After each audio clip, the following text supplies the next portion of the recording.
হাসরের ময়দানে আমাকে জিজ্ঞেস করে, বান্দা কেন গুনাহ করেছো, আমাকে জবাব দাও। এর জবাব দেওয়ার কোন ক্ষমতা আমার আপনার আছে? নাই। এজন্য দুইটাই মাথায় রাখতে হবে।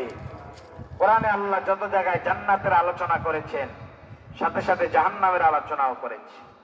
যেখানে আল্লাহর রহমতের আলোচনা করেছে, সেখানে আল্লাহর গজবের আলোচনাও করেছে, আল্লাহর শাস্তির আলোচনাও করেছে।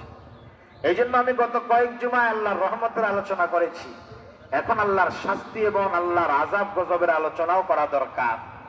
না হলে আমরা মিথ্যা আত্মবিশ্বাসে ভুগতে পারি যে আল্লাহ আমাকে মাফ করে দেবে, এই ভেবে ভেবে শুধু গুনাহ করতেই থাকবো। এটা তো হয় না। এই জন্য আল্লাহর রহমতের আলোচনার পাশাপাশি আল্লাহর শাস্তির আলোচনাও করা দরকার। আল্লাহর রাগ এবং গুসার আলোচনাও করা দরকার।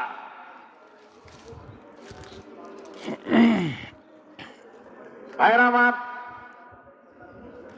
হাসরের ময়দানে আল্লাহ অত্যন্ত রাগান্বিত হয়ে যাবেন।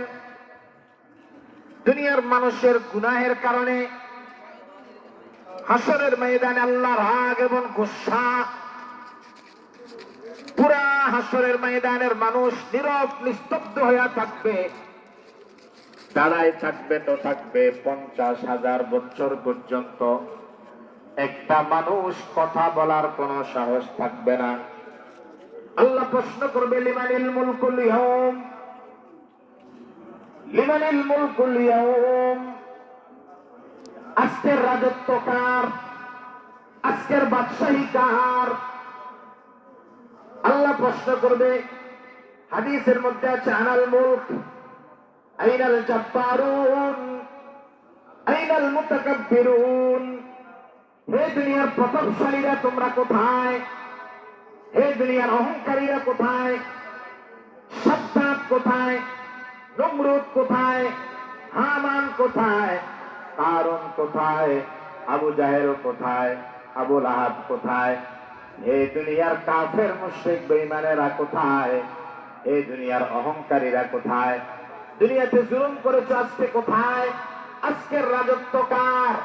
আজকের রাজত্ব কার? রাগান্বিত হইয়া গুসা থেকে আল্লাহ প্রশ্ন করবে।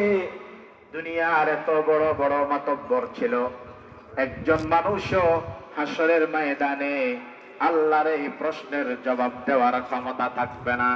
আল্লাহ নিজেই আবার উত্তর দিবে, ইল্লাহিল ওয়াহিদিল কাহ্হার। আজকের রাজত্ব একমাত্র আমি আল্লাহ।